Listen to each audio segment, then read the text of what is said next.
नमस्कार, स्वागत है आप सभी का ज्ञान सम्मान के मंच पे।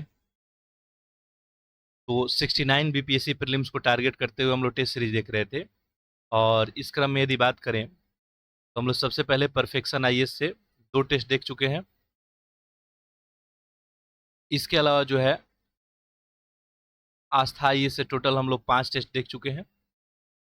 साथ साथ हम लोग एक इम्तिहान का कुछ टॉपिक वाइज टेस्ट भी देखे थे और नेक्स्ट हम स्टार्ट किए थे दृष्टि आईएएस से टेस्ट। तो आस्था आईएएस से जो भी टेस्ट होगा कंप्लीट किया जाएगा, 5 ऑलरेडी कंप्लीट कर दिया गया है। दृष्टि आईएएस से टेस्ट नंबर जो है फर्स्ट देख रहे थे। टेस्ट नंबर जो फर्स्ट था आपका इतिहास के ऊपर था। तो इतिहास के जो है बेहतरीन प्रश्नों का कलेक्शन है यहाँ पे और इसमें जो है टोटल 150 प्रश्न है जिसमें हम 75 क्वेश्चन ऑलरेडी सर्व कर चुके हैं। ये 75 आज हम फिर सर्व करने जा रहे हैं। तो बिल्कुल ही ध्यान से पैरेलली मेरे साथ आप लोग एक एक क्वेश्चन को अटेम्प्ट कीजिए। मैं थोड़ा सा वक्त दूंगा, कोई हड़बड़ाहट नहीं है अभी, ठीक है। तो बेहतर एक प्रैक्टिस हो सके तो एक एक क्वेश्चन को जैसे मैं पढ़ूंगा आपको वक्त दूंगा और सुबह में 9 बजे जैसे आज भी हम ये कर रहे हैं, तो सुबह में 9 बजे आप लोग जो है आ जाइएगा और लेक्चर को जो है देख सकते हैं।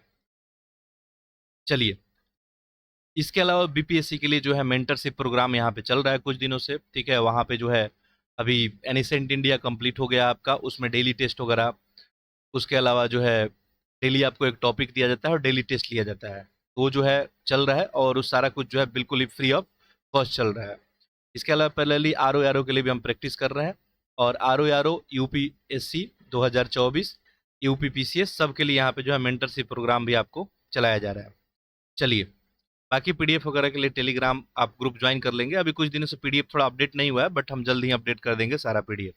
चलिए, तो ये जो हम लोग टेस्ट देख रहे हैं दृष्टि से देख रहे हैं और जो प्रश्नों का कलेक्शन है वो बेहतरीन है। तो हम लोग ऑलरेडी 75 प्रश्न यहाँ पे देख चुके हैं, तो उससे आगे देखते हैं।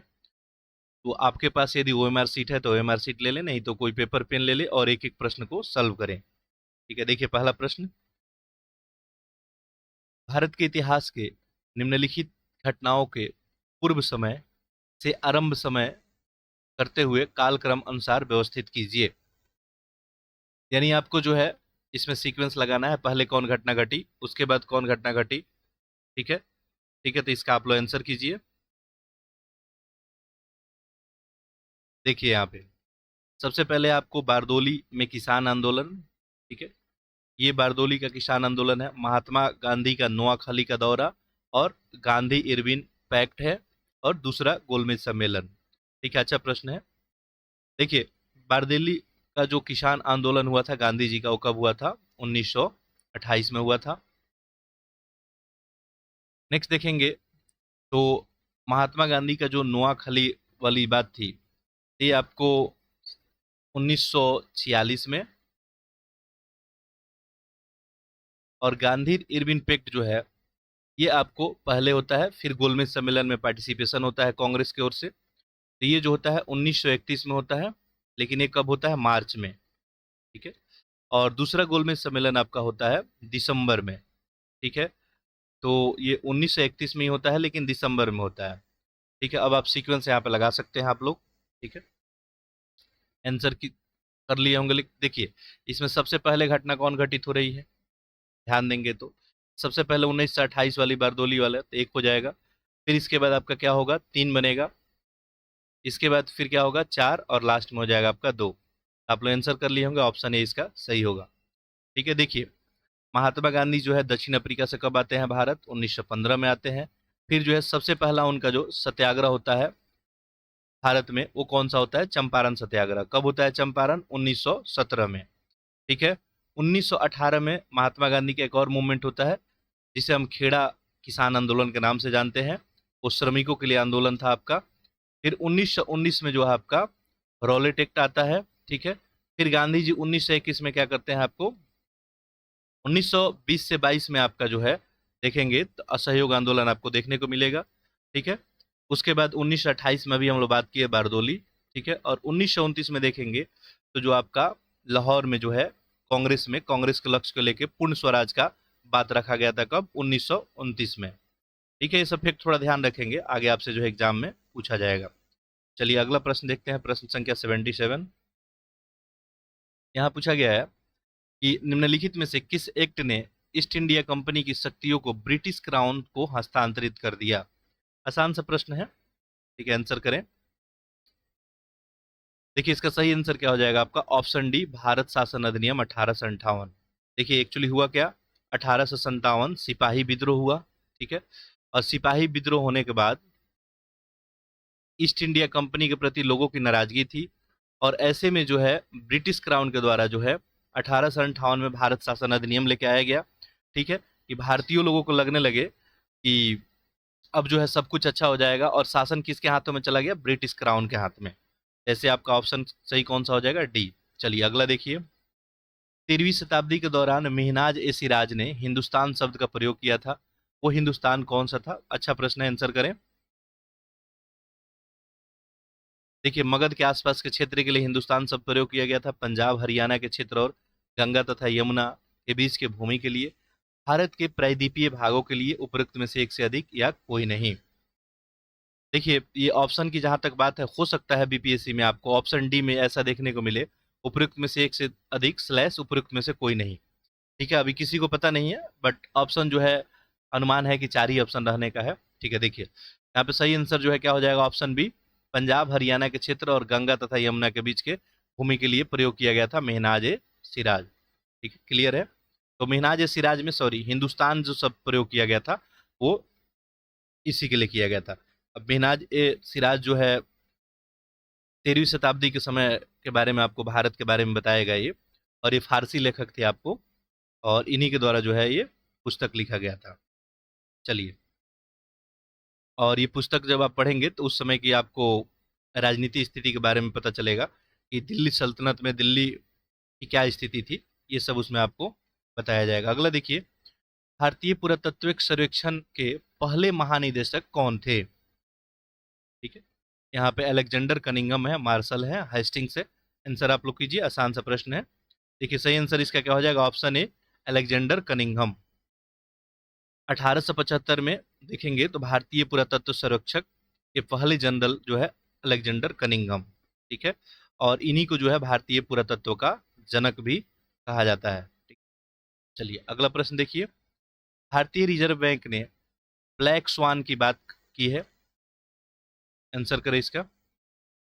देश में कार्बन भार को कम करने के संदर्भ में, सूक्ष्म लघु और मध्यम उद्योग के संदर्भ में, दुर्लभ और अप्रत्याशित घटना के संदर्भ में, या एक से अधिक या कोई नहीं।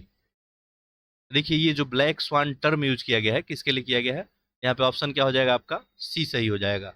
दुर्लभ और अप्रत्याशित घटना के संदर्भ में जो है ये इस्तेमाल किया गया है, ठीक है। अगला प्रश्न देखिए, प्रश्न संख्या 81। देखिए यहाँ पूछा गया है आपको, 7वीं शताब्दी के दौरान सामंत, महासामंत और महामंडलेश्वर होते थे, ये कौन होते थे? इनका काम क्या होता था? कर संग्रहता के लिए अलग पद, बड़े भूस्वामी और योद्धा के सरदार होते थे, ठीक है, पुरोहित का धार्मिक पद, या उपयुक्त में से। देखिए आप सभी सामंत का तो नाम सुने ही होंगे। सामंत क्या होते थे? बड़े भूस्वामी होते थे और योद्धा के सरदार होते थे। ऐसे में आंसर क्या हो जाएगा आपका? ऑप्शन बी हो जाएगा, ठीक है। जो भी एक राजा होता था, ठीक है, कोई भी राजा होता था, तो इस राज्य में जब भी मान लीजिए कहीं युद्ध करना हो तो ऐसे में सामंत को याद किया जाता था। सामंत के पास कुछ अपना फौज होता था, और इसके बदले सामंत को जो है भूमि वगैरह भी, जागीरी वगैरह दी जाती थी। अगला देखिए, आईने अकबरी निम्नलिखित में से किसने लिखी है? ठीक है, आंसर करें, बहुत ही आसान सा प्रश्न है, ठीक है। ये जो है अबुल फजल के द्वारा लिखा गया था, आईने अकबरी, ठीक है। चलिए, और देखेंगे तो इस पुस्तक में जो आपको, तो आईने अकबरी में फसल जो है सुनिश्चित करने के लिए साम्राज्य के जो है अभिकर्ताओं द्वारा राजस्व के संग्रह को सक्षम करने के लिए, या राज्य और ग्रामीण जमींदारों के बीच जो संबंध है, इन सब के बारे में जो है बहुत ही व्यवस्थित तरीके से आपको बताया गया है। चलिए नेक्स्ट प्रश्न देखते हैं, प्रश्न संख्या 83। एशियाटिक सोसाइटी ऑफ बंगाल की स्थापना किसने की थी? आसान सा प्रश्न है, आंसर करें। देखिए इसका सही आंसर क्या हो जाएगा? ऑप्शन सी, विलियम जोन्स, ठीक है। एशियाटिक सोसाइटी ऑफ बंगाल जो है एक विद्वान लोगों का एक समूह था, ठीक है, और देखेंगे तो ये आपको 15 जनवरी ठीक है। 15 जनवरी जो है 1784 का इसका स्थापना हुआ था, ये भी थोड़ा याद रखेंगे।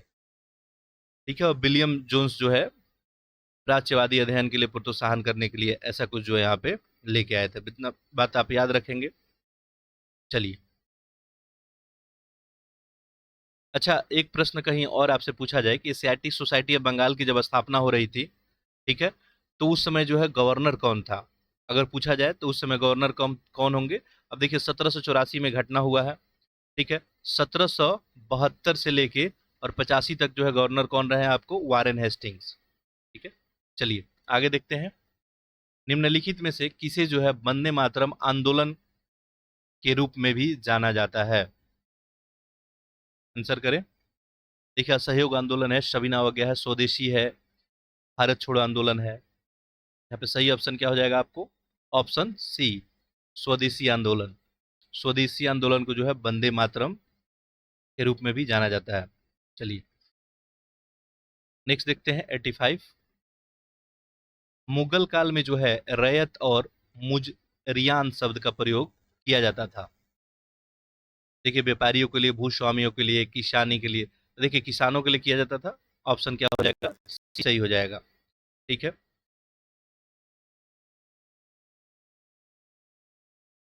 चलिए नेक्स्ट देखते हैं। देखिए किसानों के लिए जनरली जो है रैयत शब्द प्रयोग किया जाता था। ठीक है। चलिए 86 देखते हैं। मुस्लिम लीग के संबंध में निम्नलिखित कथनों में से कौन सा सही नहीं? अच्छा यदि मान लीजिए आपको लेक्चर जो है स्लो लग रहा है, ठीक है, तो आप लोग अपने हिसाब से एडजस्ट कर सकते हैं इसको। तो यहाँ पे क्या पूछा गया है? कौन सा सही नहीं है? आंसर करें इसका। देखिए इसका गठन जो है मुस्लिम कृषक समूह के द्वारा किया गया। इसका गठन ढाका में हुआ। इसे बंगाल विभाजन का समर्थन किया। ठीक। देखिए मुस्लिम लीग के बारे में बताना है। देखिए इसका गठन तो ढाका में हुआ था, बात सही है ये बिल्कुल। बंगाल विभाजन का समर्थन इनके द्वारा किया गया था, ये भी सही है। ये मुस्लिम कृषक समूह के द्वारा ये नहीं किया गया था, ऐसे में ऑप्शन ये आपका गलत हो जाएगा। ठीक है। मुस्लिम लीग का जो स्थापना है मुस्लिम जमींदारों और नवाबों के एक समूह के द्वारा किया गया था। ठीक है, ये बात याद रखेंगे। ठीक है, मुस्लिम जमींदार और नवाबों के समूह के द्वारा कब किया गया था? ये 1906 में किया गया था। ठीक है, और ढाका में किया गया था। और ये बंगाल विभाजन का समर्थन भी किए थे। ठीक है, ये भी बात आप ध्यान रखेंगे। चलिए अगला प्रश्न देखिए। अंतर्राष्ट्रीय बाघ दिवस मनाया जाता है, ये काफी चर्चा में है, ये आपको याद रहना चाहिए। 18 है जुलाई, 25 और 29 जुलाई। सही ऑप्शन है इसका ऑप्शन सी, 29 जुलाई। ठीक है, 29 जुलाई को जो है ये आपको अंतर्राष्ट्रीय बाघ दिवस मनाया जाता है। चलिए नेक्स्ट प्रश्न देखिए। मुगलों के समय में जो है अमीर गुजार को इस नाम से जाना जाता था। आंसर करें। राजस्व संग्रहकर्ता को बोलते थे, या पुलिस को कोषाध्यक्ष। अभी शासन प्रशासन से एक प्रश्न है। देखिए इसका सही उत्तर क्या हो जाएगा? ऑप्शन ए, राजस्व संग्रहकर्ता। ठीक है। चलिए, और सिंपल सी बात है, ये अमील गुजार का काम क्या होगा? टैक्स को जो है कलेक्ट करने का, जमा को निर्धारित करने का, और उसको असूली वगैरह का। अमील गुजार जो है राजस्व वसूलने का काम ये लोग करते थे। चलिए नेक्स्ट देखते हैं। Question number 89। चोलकालीन मंदिरों के विषय में निम्नलिखित में से कौन सा कथन सही है? दो स्टेटमेंट दिया गया है। देखिए पहला है यहाँ पे, गंगई कुंड चोलपुरम मंदिर राजा राज के द्वारा बनवाया गया था।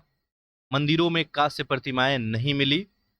मंदिर आर्थिक, सामाजिक और सांस्कृतिक जीवन के केंद्र थे। बताना है यहाँ पे आपको कौन सा जो है यहाँ पे सही है। देखिए यहाँ पे सही उत्तर आपका क्या हो जाएगा? ऑप्शन जो है यहाँ पे ये 3 और 3 है ऑप्शन सी में। मंदिर जो है आर्थिक, सामाजिक और सांस्कृतिक जीवन के केंद्र हुआ करते थे।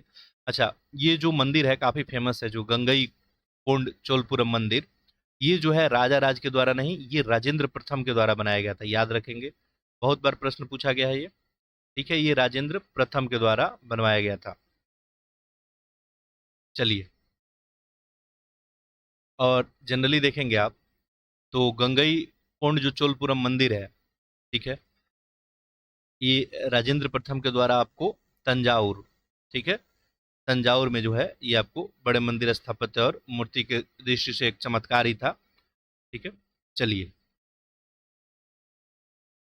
अच्छा, दूसरा स्टेटमेंट यहाँ पे था कि मंदिरों में कांस्य प्रतिमाएं नहीं मिली। ठीक है, तो ये स्टेटमेंट जो है सही नहीं है। आप देखेंगे तो कांस्य प्रतिमाओं का निर्माण सबसे जो है उस समय चलन में था, और चोल जो है कांस्य प्रतिमाएं संसार का सबसे उत्कृष्ट जो है प्रतिमा माना जाता था। तो चोल के समय कांस्य की खूब सारी प्रतिमाएं बनाई गई थी, ऐसे में ये भी गलत हो गया था। चलिए, ये भी सब बात याद रखना है। अब ये कौन सा बनवाए थे, अगली बार आपसे ये पूछ दिया जाए। ठीक है, चलिए। इसलिए मैं यहाँ पे 75 प्रश्न डिस्कस कर रहा हूँ, ताकि डिटेल में जो है इसके इर्द गिर्द सारी बातों को कवर किया जाए। निम्नलिखित में से किसके राज्याभिषेक दरबार में ब्रिटिश राजधानी को कलकत्ता से दिल्ली स्थानांतरित किया गया था? अच्छा प्रश्न है, देखिए। किंग फिलिप है, जॉर्ज पंचम है, क्वीन विक्टोरिया है। आंसर आप लोग कर लिए होंगे, सही आंसर क्या हो जाएगा? किंग जॉर्ज पंचम। 1911 में आपको पता है जॉर्ज पंचम इंग्लैंड के राजा जो है बने थे, और इसी अवसर पर दिल्ली में आपको दरबार का आयोजन किया गया था, और इसी समय घोषणा की गई थी कि भारत की राजधानी अब कलकत्ता से जो है आपको दिल्ली स्थानांतरित की जाएगी। ठीक है, याद रखेंगे। चलिए, ये सब घटना कब की है? 1911 की। प्रश्न संख्या 91 देखते हैं। सूची 1 को सूची 2 से सम्मिलित करें। देखिए यहाँ पे, उड़न तुरी करघे, कटाई मशीन, वाटर फ्रेम, शक्ति चलित करघे। ठीक है, आंसर करें। देखिए, यहाँ पे सबसे पहले उड़न तिरी करघे है, जो फ्लाइंग शटल लूम भी इसे बोलते हैं हम। ये जो है आपको जॉन के द्वारा डिजाइन किया गया था। इसका एक है तो आपको क्या बनेगा? 2 बनेगा। ठीक है, अब देखिए ऑप्शन में आप ध्यान से देख सकते हैं, तो ऑप्शन में 1 या 2 आपको ऑप्शन बी में ही दिख रहा है, इसका आंसर तो बी ही बनेगा। बाकी कटाई मशीन जो हो जाएगा ये जेम्स हरग्रीव्ज। वाटर फ्रेम जो है आपको ये हो जाएगा रिचर्ड जो है अर्काट। और शक्ति चालित जो है करघे ये हो जाएगा आपका एडमंड कार्टराइट। अगला देखिए, अगला प्रश्न है आपको, 17वीं शताब्दी के दौरान निम्नलिखित में से कौन सा साम्राज्य उत्कर्ष पे नहीं था? क्या 17वीं शताब्दी मीनिंग आप लोग समझ ही पा रहे होंगे। देखिए, यहाँ पे ऑटोमन है, मिंग है, सफावी है, अब्बासी है। यहाँ पे सही आंसर हो जाएगा आपका ऑप्शन डी, अब्बासी। ठीक है, बात हो रही है 17वीं शताब्दी की। ठीक है, तो इस समय देखेंगे तो मिंग हो गया आपका चीन में, सफावी हो गया आपका, ये मिंग कहाँ का हो गया? चीन का। ठीक है, ये सफावी आपका कहाँ का हो गया? ये ईरान। ठीक है, ऑटोमन जो है आपको पता ही है, तुर्की। ये सब जो है अपने चरम उत्कर्ष पे थे। ठीक है, उत्कर्ष पे थे अपने, लेकिन इसमें आभासी नहीं था, तो ऐसे में जो ऑप्शन आपका डी बनेगा। अगला देखिए, निम्नलिखित में से किसने ब्रिटिश हाउस ऑफ कॉमन्स में अगस्त घोषणा का वाचन किया था? अच्छा प्रश्न है, आंसर करें। एडविन मैंटेग्यू के द्वारा, या मार्ले के द्वारा, यहाँ पे ऑस्टिन जो है चेम्बरलेन। देखिए, इसका सही आंसर क्या हो जाएगा? ऑप्शन आपका ए, एडविन जो है मॉन्टेग्यू के द्वारा। एडविन जो है सैमुअल मॉन्टेग्यू थे। ठीक है, इन्हीं के द्वारा जो है आपको ये ब्रिटिश हाउस ऑफ कॉमन्स में अगस्त घोषणा का वाचन किया गया था। ठीक है, ये कब हुआ था आपका? तो 1917 में। ठीक है, हाउस ऑफ कॉमन्स में जो है ऐतिहासिक घोषणा किया गया, जिसे जो है मोंटेगू डिक्लेरेशन या अगस्त घोषणा के नाम से भी हम लोग इसको जानते हैं। राजा राम मोहन राय के संदर्भ में बताना है निम्नलिखित कथनों में से कौन सा सही है।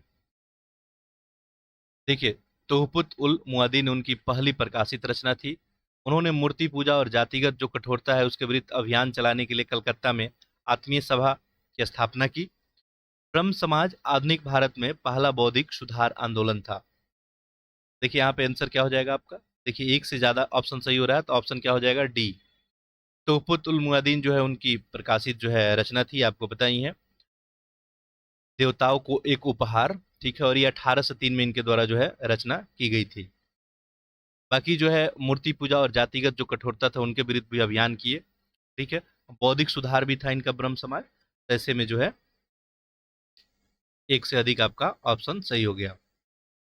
अच्छा, ये ब्रह्म जो सभा है, ठीक है, ब्रह्म समाज है, इसकी स्थापना कब हुई थी, याद रखेंगे आप, 1828, कहीं कहीं 1829 भी आपको देखने को मिलेगा। ठीक है, चलिए। और आधुनिक भारत में ये पहला आपको बौद्धिक सुधार था। अगला प्रश्न देखिए, प्रश्न संख्या 95। देखिए, पूछा गया निम्नलिखित में से उनके शासन के कालक्रम अनुसार व्यवस्थित कीजिए। अब यहाँ पे भी आपको कालक्रम पता होना चाहिए। ये सल्तनत काल के सारे यहाँ पे आपको शासक दिख रहे हैं। ठीक है, देखिए यहाँ पे, देखिए आपको जो है रजिया, अलाउद्दीन खिलजी, फिरोज शाह तुगलक, पृथ्वीराज चौहान, बहलोल लोदी। चलिए आंसर कीजिए इसका। देखिए यहाँ पे यदि बात करेंगे तो रजिया जो थी वो इल्तुतमिश का स्थान लेती है। ये लगभग जो है आपको 1236 के करीब में, यानी 1236 से लेकर 40 तक लगभग आसपास इनका शासन रहता है। ठीक है, अलाउद्दीन खिलजी की यदि बात करें तो ये जो है आपको पता ही है खिलजी वंश के थे। ये लगभग जो है 1296 से लेके और 1316 तक। ठीक है, नेक्स्ट यहाँ पे पृथ्वीराज चौहान की बात करेंगे तो ये तो पहला ही हो जाएगा इसमें। ये लगभग 1175 से लेके 1192 तक, दूसरा तराइन के युद्ध में इनका हार हो गया था। फिरोज शाह तुगलक की अगर बात करेंगे तो ये लगभग आपको 1351 से लेके और 1388 तक। और लास्ट में बचा यहाँ पे आपका बहलोल लोदी। ये लोदी वंश तो सल्तनत में आखिर ही था। देखिए अगर आपको ईयर नहीं याद होता तभी भी आप आंसर कर सकते थे, मुश्किल नहीं था यहाँ पे। ठीक है, पृथ्वीराज चौहान आपको पता ही है कि 1192 में जो है तराइन का दूसरा युद्ध और इनका हार हो गया था। ठीक है, अब सल्तनत वाली कहानी आई तो सल्तनत में आपको पता ही होना चाहिए कि रजिया जो है ये जो थी इल्तुतमिश की लड़की थी, और ये गुलाम वंश में देखेंगे। ठीक है, तो ये पहले आ जाती है आपको। ठीक है, इसके बाद आप सीक्वेंस लगाते हैं अगर, तो इसके बाद खिलजी वंश आता तो आप ऐसे खिलजी लगा देते, आपको ईयर याद नहीं रहता तभी भी। फिर ठीक आपको तुगलक आते हैं और लास्ट में लोधी। लोधी के बाद कौन आ गया, आपको मुगल काल आ गया है। वैसे में आंसर आप लोग कर लिए होंगे। देखिए सही आंसर क्या हो जाएगा, इन सब में चूंकि कालक्रम अनुसार व्यवस्थित करना है, इन सब में सबसे पहले कौन हो जाएगा, पृथ्वीराज चौहान वाली घटना। ठीक है, 4 हो जाएगा। फिर इसके बाद 1 हो जाएगा। ठीक है, इसके नेक्स्ट आपका आप खिलजी वाला 2, और फिर ये 3, और फिर ये 5। ये कौन से ऑप्शन में है, 4, 1, 2, 3, 5 ऑप्शन सी में है। ठीक है, चलिए अगला देखिए, हर ए इजादी का विचार सबसे पहले किसने विकसित किया था। देखिए इसका सही उत्तर आपका क्या हो जाएगा, हर ए इजादी। ये सही ऑप्शन हो जाएगा इसका, ऑप्शन ए शिहाबुद्दीन सुहार वर्दी। ठीक है, नेक्स्ट देखिए अगला प्रश्न, वर्ष 1916 में कांग्रेस और मुस्लिम लीग लखनऊ में किन कारणों से जो है एकत्रित हुई थी। लखनऊ फैक्ट की बात पूछी जा रही है। अच्छा प्रश्न, आंसर करें। देखिए यहाँ पे पहला ऑप्शन है आपका मध्यम वर्गीय और आमूल परिवर्तनवादियों को एकजुट करने के लिए, मुसलमानों के लिए पृथक चुनाव क्षेत्र की मांग को स्वीकार करने के लिए, देश में प्रतिनिधिक सरकार के लिए मिलकर काम करने के लिए, या कोई नहीं, या एक से अधिक। देखिए इसका सही आंसर क्या हो जाएगा, आपका ऑप्शन डी, देश में प्रतिनिधिक सरकार के लिए मिलकर काम करने के लिए जो है आए हुए थे। ठीक है, चलिए तो 1916 में देखेंगे तो कांग्रेस हो गया आपका, मुस्लिम लीग के बीच में समझौता हुआ, इसे लखनऊ पैक्ट के नाम से भी हम लोग जानते हैं। और ये जो दोनों संगठन है उस पर हस्ताक्षर किया कि हम लोग देश में क्या करेंगे, प्रतिनिधिक सरकार के गठन के लिए मिलकर जो है काम करेंगे। ठीक है, चलिए खैर ऐसा कुछ नहीं हो पाया। प्रश्न संख्या 98 देखिए, यहाँ पे देखिए क्या पूछा गया, शुलह ए कुल के मूल रूप में किस विचार का वर्णन किया गया है। ईश्वर को सर्वव्यापी के रूप में, एक एकीकरण के स्रोत के रूप में, दान के विश्वास के रूप में, या एक से अधिक, या कोई नहीं। सुलह ए कुल। ठीक है, आंसर करें। देखिए सही उत्तर आपका क्या हो जाएगा यहाँ पे, ऑप्शन आपका यहाँ पे बी, एक जो है एकीकरण के स्रोत के रूप में। ठीक है, आप लोग पैरेलली मेरे साथ आंसर करते रहे, मैं यहाँ पे आपको वक्त दे रहा हूँ। बिल्कुल अपने टाइम को एफिशिएंट यूज करें आप। निम्नलिखित में से कौन सा कानून ब्रिटिश संसद के द्वारा भारत में दास प्रथा की समाप्ति के लिए पारित किया गया था। अच्छा प्रश्न है, दास प्रथा की समाप्ति के लिए कौन सा कानून जो है पारित किया गया था। देखिए चार्टर नियम 13 है, यहाँ पे 53 है, 33 है, सही उत्तर इसका क्या हो जाएगा? ऑप्शन सी, चार्टर अधिनियम 1833। ठीक है, तो चार्टर अधिनियम 1833 में बहुत सारी बातें थी। उसमें आपको एक ये भी बात था, ठीक है, कि गुलामी को जो है समाप्त किया जाए। चलिए अगला प्रश्न देखते हैं, प्रश्न संख्या 100। देखिए, किस मुगल शासक ने सीकरी में जुमा मस्जिद के बगल में शेख सलीम चिश्ती के लिए जो है आपको सफेद संगमरमर का एक मकबरा बनाने का आदेश दिया? जहांगीर है, शाहजहां, औरंगजेब, या एक से अधिक, या कोई नहीं? तो यहाँ पे क्या दिया है कि सीकरी में जुमा मस्जिद के बगल में। ठीक है, आंसर कीजिए। यहाँ पे देखिए, ये ऑप्शन ही नहीं दिख रहा है। ठीक है, तो ऐसे में आंसर क्या हो जाएगा? ऑप्शन ई, उपयुक्त में से कोई नहीं। ये जो दिया गया था किसके द्वारा? अकबर के द्वारा। ठीक है, तो ऐसे में आपका आंसर ही क्या हो गया? कोई नहीं। ठीक है, अकबर के द्वारा ही सीकरी में जो है जुमा मस्जिद के बगल में शेख जो सलीम चिश्ती थे, उनके लिए सफेद संगमरमर का एक मकबरा जो है बनाने का आदेश दिया गया था। अगला देखिए, नेशनल फासिल वुड पार्क किस राज्य में स्थित है? इसका सही आंसर क्या हो जाएगा यहाँ पे? आंसर कीजिए। यहाँ पे सही ऑप्शन हो जाएगा तमिलनाडु। ठीक है, पुदुचेरी के पास देखेंगे ये फासिल वुड पार्क जो है यहाँ पे देखने को मिलता है, तो ऐसे में ऑप्शन आपका सी बनेगा। अगला देखिए, निम्नलिखित में से किस व्यक्ति ने वर्ष 1922 में स्वराज पार्टी की स्थापना की थी? आसान से प्रश्न है, आंसर कर लें। देखिए, सी आर दास है, मोतीलाल नेहरू है, एम एन राय है, एक से अधिक, या कोई नहीं? आप देखते हैं कि सी आर दास और मोतीलाल नेहरू, इन दोनों के द्वारा 1922 में जो है स्वराज पार्टी की स्थापना की जाती है। ऐसे में ऑप्शन क्या हो जाएगा? उपयुक्त में एक से अधिक। ठीक है, चलिए अगला प्रश्न देखिए, वुड डिस्पैच योजना की विशेषता के संदर्भ में निम्नलिखित में से कौन सा कथन सही है? 19वीं शताब्दी के उत्तरार्ध में यह योजना शिक्षा नीति प्रभावी रहा। ठीक है, नेक्स्ट देखिए, इसने भारत में शिक्षा का उद्देश्य यूरोपीय ज्ञान के प्रसार को बताया। इसने लंदन विश्वविद्यालय के तर्ज पे कलकत्ता, बॉम्बे और मद्रास में विश्वविद्यालय की स्थापना का प्रस्ताव रखा। एक से अधिक, या कोई नहीं? बहुत ही अच्छा प्रश्न है, आंसर करें। Wood dispatch. ठीक है, वुड डिस्पैच आपको देखेंगे तो 19वीं शताब्दी के उत्तरार्ध में ही शिक्षा नीति पे हावी रहा ये, और एक पूरी तरह से आपका यूरोपियन मॉडल था। यूरोपियन मॉडल को जो है भारतीय शिक्षा के मानचित्र को मजबूती के साथ स्थापित करने का इसमें प्रयास किया गया था। ठीक है, तो पहला तो आपको ऑप्शन सही हो जाएगा, कोई डाउट इसमें नहीं है। ठीक है, नेक्स्ट है कि इसने भारत में शिक्षा का उद्देश्य यूरोपीय ज्ञान के प्रसार को बताया, ये भी सही है। ठीक है, यूरोपीय ज्ञान के प्रसार को जो है भारतीय में शिक्षा का। अब देखिए, दो ऑप्शन जब सही हो गया तो ऐसे ही ऑप्शन क्या बन गया आपका? डी बन गया। ठीक है, चलिए और देखेंगे तो यू डिस्पैच योजना के अंतर्गत ही विश्वविद्यालय में आपको देखेंगे तो लंदन विश्वविद्यालय के तर्ज पे ये बात जरूर याद रखेंगे, कलकत्ता, बॉम्बे और मद्रास में विश्वविद्यालय स्थापना का प्रस्ताव भी आपको रखा गया था। ठीक है, आप देखेंगे तो कलकत्ता, बॉम्बे, मद्रास में विश्वविद्यालय की स्थापना 1857 के करीब जो है की गई थी। दिल्ली सल्तनत के दौरान जो है बदगा शब्द प्रचलित था सैन्य सेवाओं के लिए खरीदे गए गुलाम के लिए। देखिए आंसर करें। सही ऑप्शन इसका ऑप्शन ए ही हो जाएगा।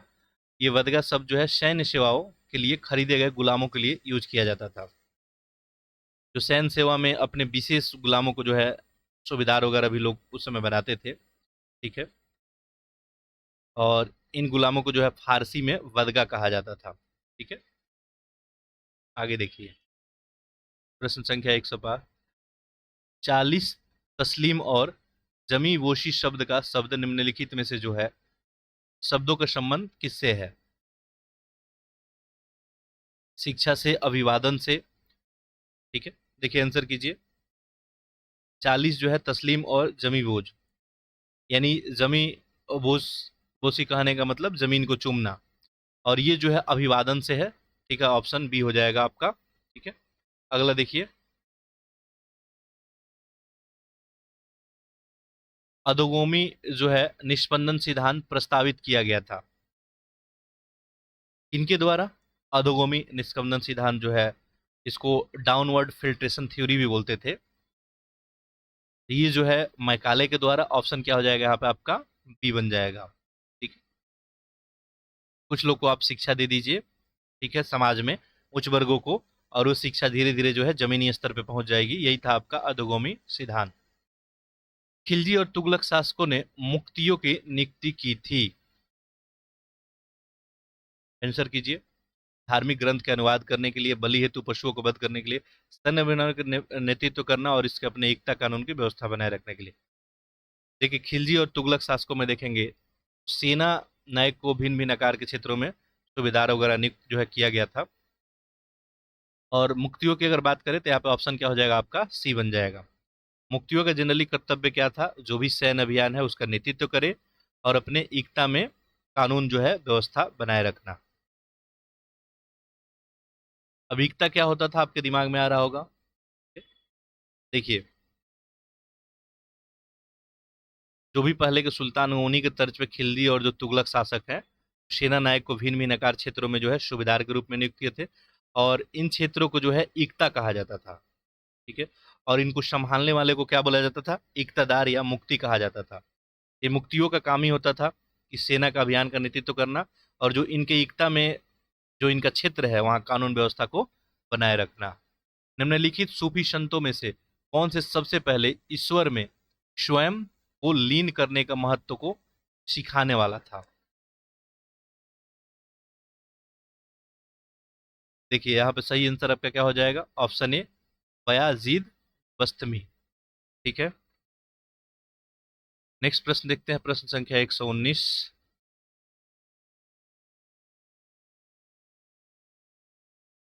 वीर किंडे चैलेंज निम्नलिखित में से किससे संबंधित है। आंसर करें।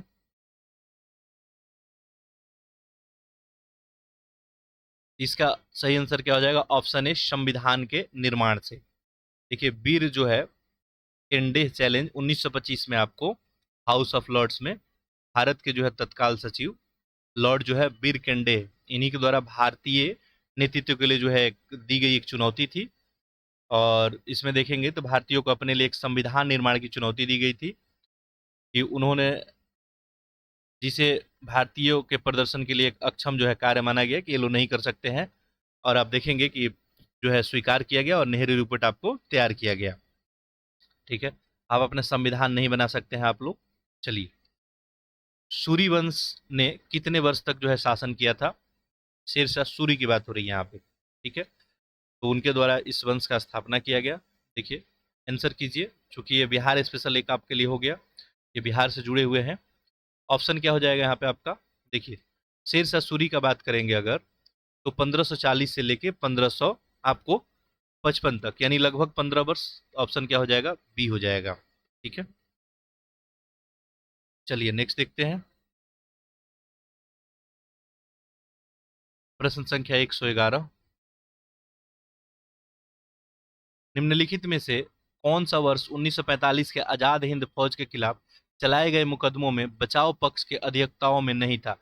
यानी जो भी आजाद हिंद फौज के लोग थे जिनके खिलाफ मुकदमा चल रहा था, कौन कौन बचाव नहीं कर रहा था, ये पूछा गया है।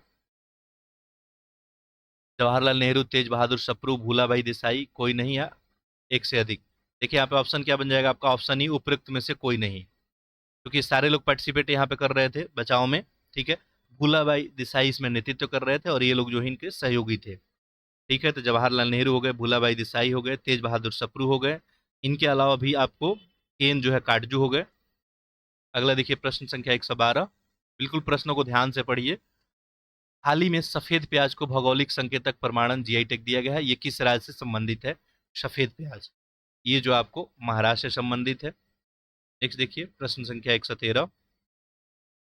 वर्ष 1760 में भारत में फ्रांसीसी और अंग्रेजों के बीच वांडीवास का युद्ध हुआ, ये हिस्सा था।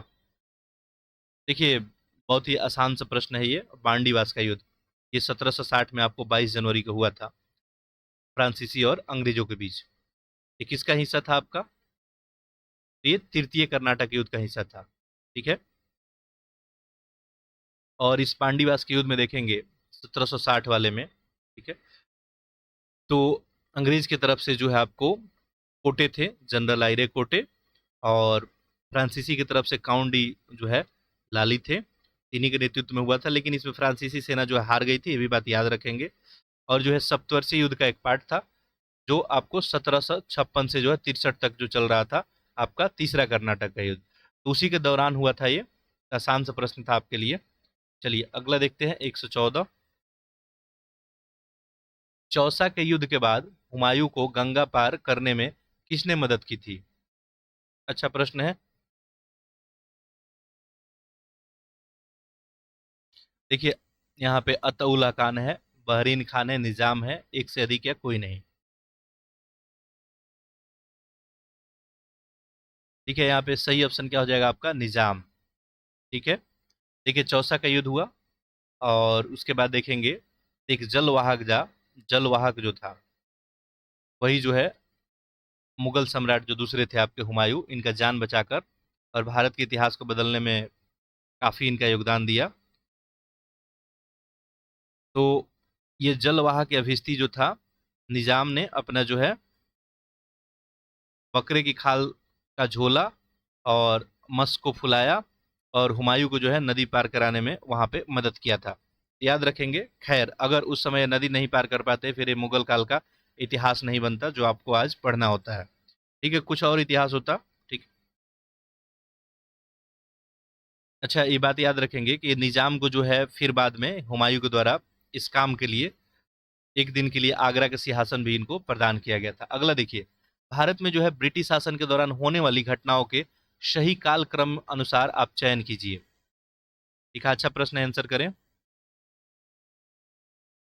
देखिए, यहाँ पे क्रिप्स मिशन है, शिमला सम्मेलन है आपका, कैबिनेट मिशन है, इटली का घोषणा। ईयर आपको थोड़ा सा याद होगा तो आप लोग कर सकते हैं। देखिए, ऑप्शन यहाँ पे सही हो जाएगा आपका सी। ठीक है, क्रिप्स मिशन। ठीक है, आपका जो हो जाएगा मार्च 1900 आपको 42 में। ठीक है, इसके बाद आपका शिमला सम्मेलन हो जाएगा 1945 में। ठीक है, और नेक्स्ट कैबिनेट मिशन आपका आता है उसके बाद 1946 में, और इटली का घोषणा होता है आपको 1948 में, 30 जून 1948 को। और ब्रिटिश सरकार द्वारा भारत को जो है पूर्ण स्वशासन यहाँ पे प्रदान किया जाता है। अगला देखिए, प्रश्न संख्या 116। निम्नलिखित में से किसे जो है गरीब नवाज के नाम से भी जाना जाता है? देखिए, ख्वाजा कुतुद्दीन बख्तियार काकी, निजामुद्दीन औलिया, शेख नसरुद्दीन चिराग देहली, उपरोक्त में से एक से अधिक या कोई नहीं।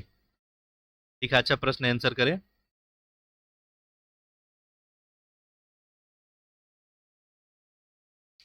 देखिए, ख्वाजा जो है मोइनुद्दीन जो थे, उन्हें ही गरीब नवाज के नाम से जाना जाता था। इस ऑप्शन में तो कहीं दिख नहीं रहा है, तो ऐसे में ऑप्शन क्या हो जाएगा आपका? ई बन जाएगा। अगला देखिए, निम्नलिखित में से किसने 68वें राष्ट्रीय फिल्म पुरस्कार में सर्वश्रेष्ठ फीचर फिल्म का जो है पुरस्कार जीता है? ठीक है, आसान सा प्रश्न है आपका, आंसर करें। ये 60 आपको 8वां जो राष्ट्रीय फिल्म पुरस्कार हुआ, इसमें सर्वश्रेष्ठ फीचर फिल्म का पुरस्कार जो है सुराराई जो है पोट्रू, तमिल का मूवी। ऑप्शन ए हो जाएगा आपका। अगला देखिए, निम्नलिखित में से कौन जो है संस्कृत व्याकरण ग्रामेटिका जो है ग्रेंडोनिका लिखने वाला पहला यूरोपीय विद्वान था? संस्कृत व्याकरण के ऊपर अच्छा प्रश्न है। ये आपको थे जोहान अंस्ट जो है हैक्सल नेन। ऑप्शन आपका यहाँ पे ए बन जाएगा। ठीक है, इन्हीं के द्वारा जो है पहली बार आप देखेंगे संस्कृत व्याकरण जो है लिखने का प्रयास किया गया था। अगला देखिए, मुगल काल के दौरान मनसबदार कौन था? बिल्कुल आसान सा प्रश्न है। ठीक है, देखिए, सैनिक, घुड़सवार, पदधारक। ये मनसबदार होता क्या था? मनसबदार शब्द जो है किसके लिए प्रयोग किया जाता था? ये मनसब के लिए, यानी एक हैसियत होता था मुगल के समय में, क्या आपका हैसियत है उसके हिसाब से मनसबदारी दी जाती थी। ये क्या हो जाएगा? पद धारक हो जाएगा। ऑप्शन सी हो जाएगा। ठीक है, जितने जो है उच्च अधिकारी होते थे उनको उतना अधिक मनसबदारी आपको दिया जाता था। अगला देखिए, प्रश्न संख्या 120। Travels in the Mughal empire किसकी रचना है? आंसर करें। ये जो है आपको ऑप्शन यहाँ पे ये बन जाएगा, फ्रांसवा जो है बर्नियर। इन्हीं का ग्रंथ है आपका travels in the Mughal empire. चलिए अगला प्रश्न देखिए, प्रश्न संख्या 121। अच्छा प्रश्न है देखिए, भारतीय कारखाना अधिनियम 1881 के अधिनियम के पीछे मुख्य उद्देश्य क्या था? ठीक है, कारखाना अधिनियम 1881। बालकों के काम को घंटे में सुधार करना था, श्रम की स्थिति में सुधार करना, 7 से 12 वर्ष की आयु के बीच बाल श्रम को निपटाना। अच्छा प्रश्न है देखिए, कारखाना अधिनियम सबसे पहले 1881 में आता है और इसमें श्रम की स्थिति में सुधार करने के लिए पहली बार भारत में ये जो है नियम लाया जाता है। ठीक है, तो यहाँ पे जो है सही ऑप्शन क्या हो जाएगा आपका? ऑप्शन बी बन जाएगा। श्रम की स्थिति में सुधार करने के लिए इसका उद्देश्य पूछा गया है। ठीक है, चलिए अगला, हाल ही में ई अमृत मोबाइल एप्लीकेशन लॉन्च किया गया, किससे रिलेटेड है? ठीक है, आंसर कीजिए। ई अमृत जो है आपका मोबाइल एप्लीकेशन ई वाहन से संबंध में जागरूकता बढ़ाने के लिए, ऑप्शन क्या हो जाएगा आप यहाँ पे? आपका ए हो जाएगा। ई देखिए, ई अमृत का उद्देश्य क्या है? जो भी इलेक्ट्रिक वाहन है इनके संबंध में जागरूकता बढ़ाया जाए और इलेक्ट्रिक वाहनों को अपनाने के लिए लाभों के बारे में उपभोक्ताओं को जो है जागरूक करना। अंग्रेजों ने भारत में अपना पहला कारखाना स्थापित किया। बहुत ही आसान सा प्रश्न है, ये इनके द्वारा कहाँ स्थापित किया गया था? देखिए, अगर बात करें कंपनी के द्वारा पहली बार जो है मसूलीपट्टनम में 1611 में। ठीक है, उसके बाद 1612 में देखेंगे तो सूरत में कारखाना स्थापित किया गया, लेकिन मसूलीपट्टनम वाला उस समय अधिकार मिला नहीं था, इसलिए यहाँ पे जो है ऑप्शन हम लोग सी करेंगे, सूरत। ठीक है, सूरत ही आप लोग आंसर कीजिएगा। ठीक है, अगला देखिए, प्रश्न संख्या 124। मध्यकाल में टांडा शब्द का प्रयोग किया जाता था, इसके लिए आंसर करें। इसका देखिए सही ऑप्शन हो जाएगा आपका ऑप्शन बी, बंजारों के कारवा के लिए ये शब्द जो है प्रयोग किया जाता था। बंजारे सबसे महत्वपूर्ण जो है खाना बदोशी व्यापारी थे और इनको जो है कारवा, इनके कारवे को जो है टांडा कहा जाता था। ठीक है, निम्नलिखित में से कौन जो है प्रथम आंग्ल सिख युद्ध के दौरान भारत का वायसराय था? देखिए, प्रथम आंग्ल सिख युद्ध, यहाँ पे सही आंसर क्या हो जाएगा आपका? ऑप्शन डी, लॉर्ड हार्डिंग प्रथम। ठीक है, प्रथम जो है आंग्ल सिख युद्ध कब होता है आपका? 1845 से 1800 आपको 46। इस समय भारत के जो है आपको वायसराय कौन होते हैं? हार्डिंग प्रथम। ठीक है, चलिए अगला देखिए, प्रश्न संख्या 126।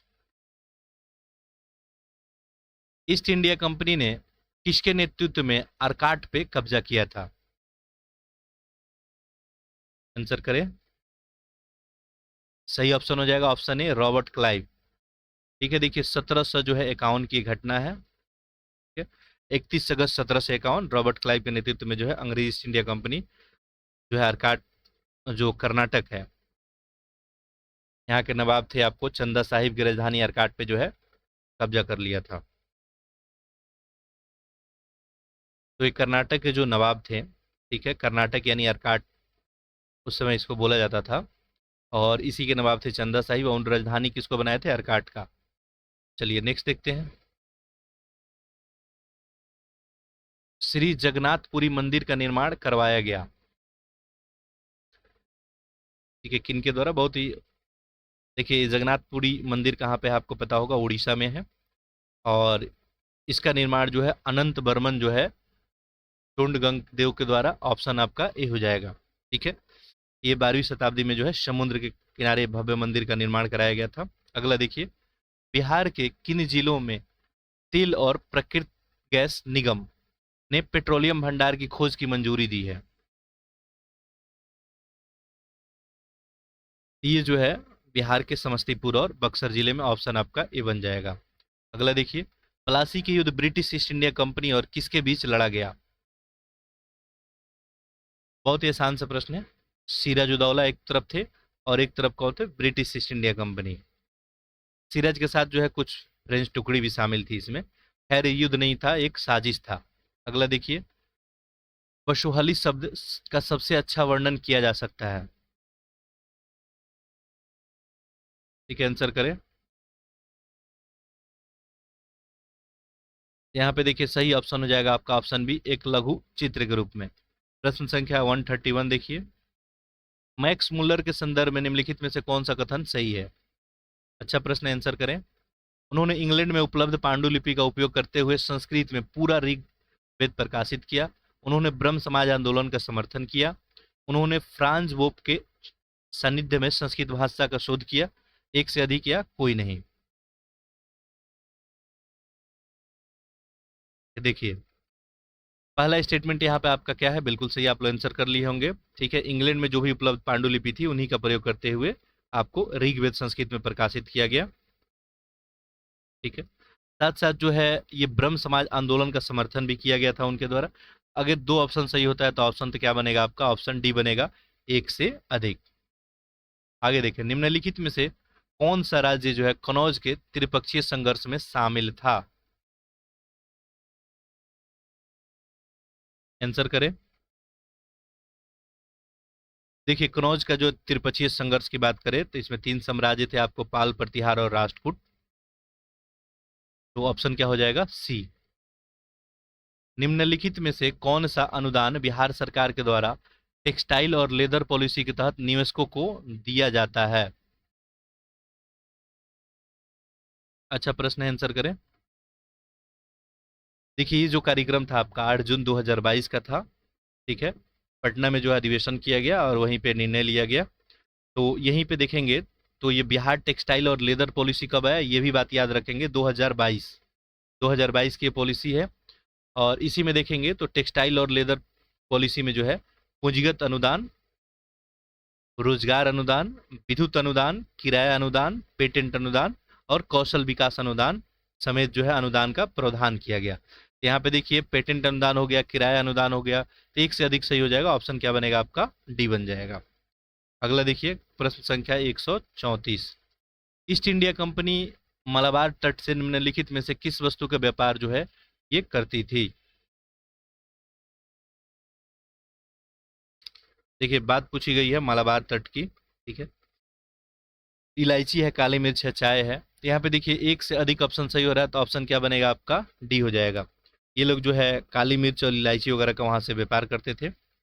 अगला देखिए प्रश्न संख्या 135, निम्नलिखित में से किसे जो है मुगल काल में प्रबुद्ध जो है निरंकुश शासक भी कहा जाता है?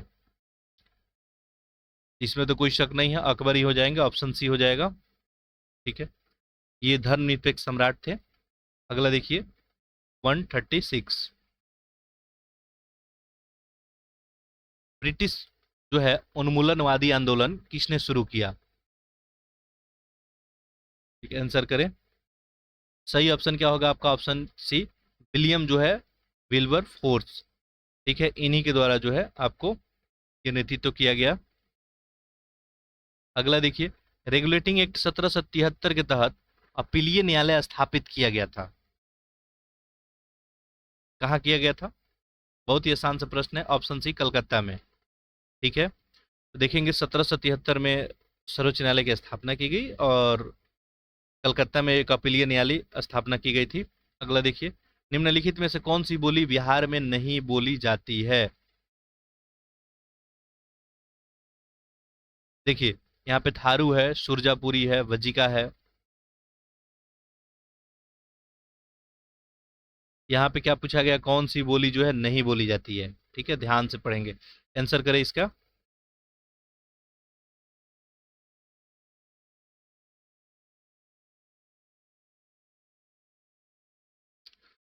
देखिए यहाँ पे थारू है, सुरजापुरी, बज्जिका है। ठीक है, यहाँ पे ऑप्शन जो है क्या हो जाएगा आपका, ई, उपरोक्त में से कोई नहीं। यहाँ पे बोला गया था कौन नहीं बोली जाती है।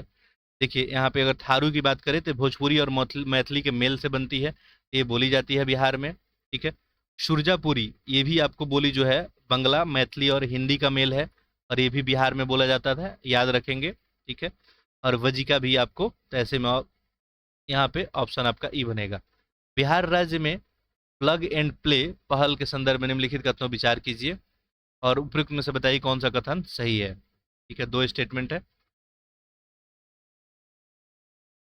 ठीक है, देखिए इसका ऑप्शन आपको नीचे दिख रहा है। ठीक है, पहला है केवल तीन है, एक दो, एक तीन, एक से अधिक या कोई नहीं।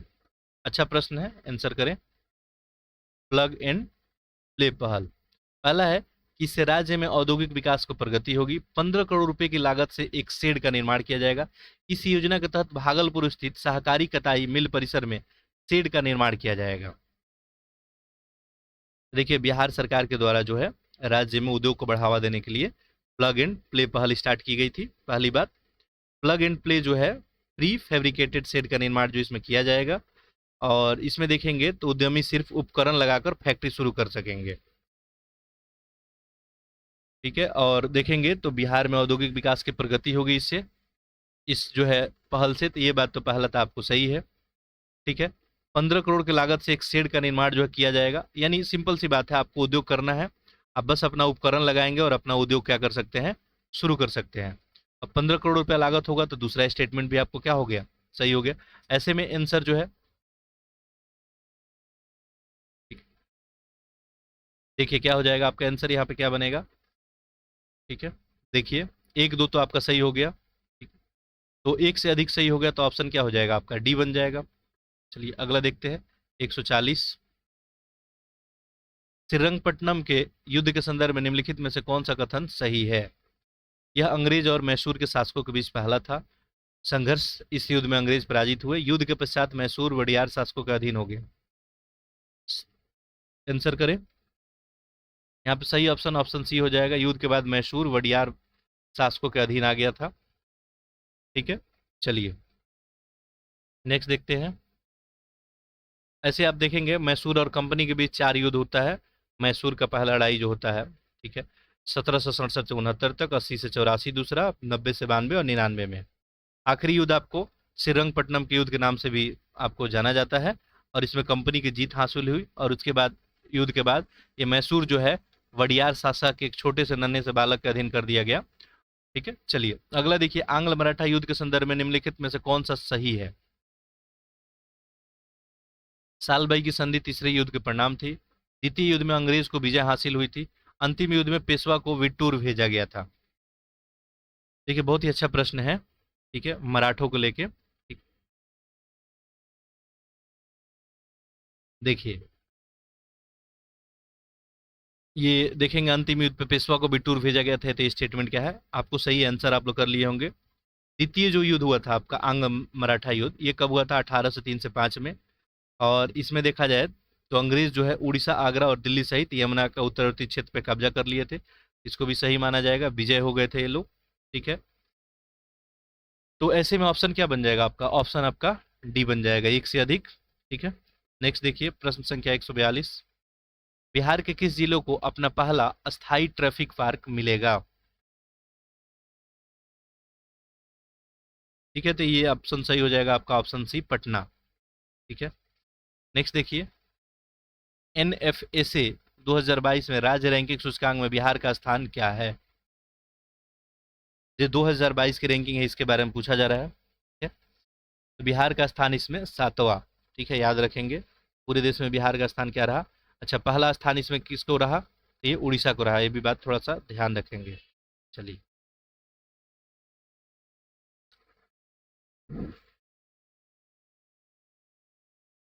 नेक्स्ट देखते हैं, प्रश्न संख्या 144। बेलार विद्रोह के संदर्भ में निम्नलिखित कथनों विचार कीजिए। यहाँ पे 3 स्टेटमेंट दिया गया है। बेलार विद्रोह 15 अगस्त 1806 को सिपाही के द्वारा अंग्रेज के खिलाफ किया गया एक विद्रोह था। विद्रोह आभूषण और जाति चिन्हों के निषेध के विरुद्ध था। विद्रोह को कर्नल रॉबर्ट गिलेस्पी ने दबा दिया। तो देखिए ऑप्शन यहाँ पे दिख नहीं रहा आपको, ऑप्शन यहाँ दिख रहा है।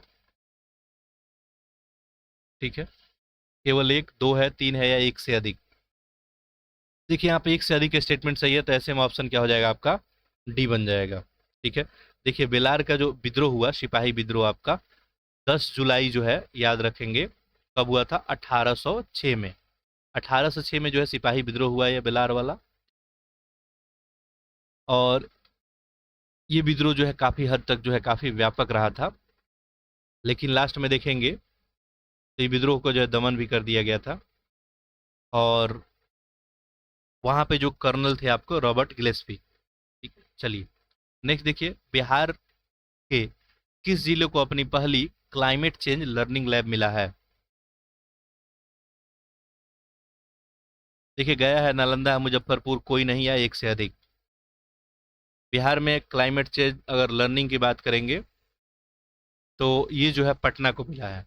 पटना ऑप्शन में दिख नहीं रहा तो ऑप्शन क्या हो जाएगा, ई हो जाएगा, उपरोक्त में से कोई नहीं। अगला देखिए, ये सूची एक को सूची दो से मिलान करना है। अच्छा सा प्रश्न है, ये बहुत बार अभी तक पूछा गया है। देखिए, सतारा का विलय जो है कब किया गया, नागपुर, उदयपुर और झांसी। लॉर्ड डलहौजी की नीतियों का एक परिणाम था। ठीक है, डॉक्ट्रिन ऑफ स्लैब्स या हड़प नीति के नाम से जानते थे। ठीक है, चलिए देखिए, आंसर आप लोग कर लिए होंगे। सतारा जो है इसका विलय कब किया गया था, 1800 आपको 48 में। ठीक है, एक का 4 हो जाएगा आपका।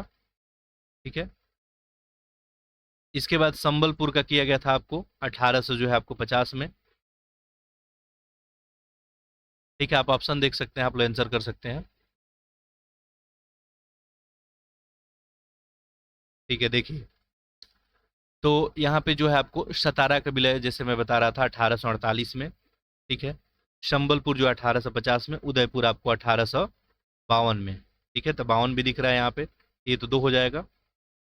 नागपुर 1853 में, और यहाँ पे 53 एक में दिख रहा है, और झांसी का विलय ठीक है इनमें जो है आखिर में 1854 में। तो ऐसे में क्या हो जाएगा, 3।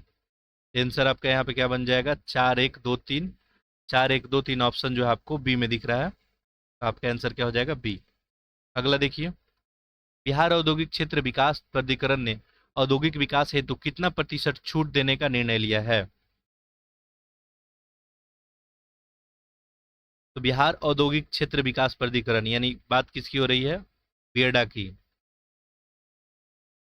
ठीक है, आंसर आप लोग कर लिए होंगे। सही आंसर होगा इसका ऑप्शन सी, 20 से 80% तक छूट का निर्णय लिया गया है। देखेंगे तो 54 औद्योगिक क्षेत्र को जो है इसमें लीज पे जो है 20 से 80% छूट की इसमें बात की गई है। अगला देखिए 148। देखिए क्या पूछा गया है, इंडियन जो है इंडिया इनोवेशन इंडेक्स वर्ष 2021 में बिहार को कौन सा रैंक प्राप्त हुआ था। इसमें जो है बिहार को 15वां रैंक मिला था, तो ऑप्शन आपका क्या हो जाएगा, सी हो जाएगा। ठीक है, इंडिया इनोवेशन इंडेक्स। ठीक है, कर्नाटक को जो है रैंक 1 मिला था। चलिए नेक्स्ट देखते हैं, प्रश्न संख्या 149। हाल ही में जेपी गंगा पथ के प्रथम चरण का उद्घाटन किया गया, ये कहाँ किया गया, आपको पटना में किया गया। ठीक है, नेक्स्ट देखते हैं प्रश्न संख्या 150, आज का आखिरी प्रश्न। वर्नाकुलर प्रेस एक्ट 1878 के संदर्भ में निम्नलिखित में से कौन सा कथन सही है। सही बताना है यहाँ पे। देखिए, इस अधिनियम के तहत अंग्रेज और क्षेत्रीय भाषा दोनों में समाचार पत्रों को चलाने का प्रावधान था। इसने वायसराय लॉर्ड रिपन के शासनकाल में अधिनियमित किया गया। यह अधिनियम मद्रास को छोड़कर भारत के सभी प्रांतों में लागू था। तो देखिए, यह अधिनियम जो है मद्रास को छोड़ के सभी प्रांतों पर लागू था। ऑप्शन क्या हो जाएगा आपका, सी हो जाएगा। वर्नाकुलर प्रेस एक्ट कब आया था आपको, 1878 में।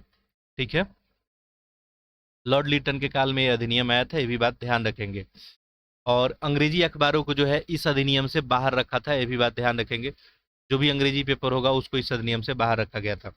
चलिए, तो इसका दृष्टि का हम लोग टेस्ट नंबर 1 फिनिश किए। ठीक है, अब इसका हम टेस्ट नंबर जो है 2 देखेंगे। ठीक है, ऐसे सीक्वेंस में इसको देखेंगे हम, बिल्कुल टोटल टेस्ट इसका हम लोग कंप्लीट करेंगे। तो इस चैनल को आप लोग अधिक से अधिक शेयर कीजिए ताकि हमारा भी उत्साह बना रहे आप सभी के लिए काम करने के लिए। आपके एग्जाम से पहले बीपीएससी के लिए हम बहुत सारा टेस्ट जो है प्रैक्टिस करा देंगे। मार्केट में जो भी बेहतर अवेलेबल टेस्ट होगा वो हम प्रैक्टिस करा देंगे। ठीक है, चलिए, तो फिर नेक्स्ट लेक्चर में मिलते हैं, तब तक के लिए आप सभी का बहुत बहुत धन्यवाद।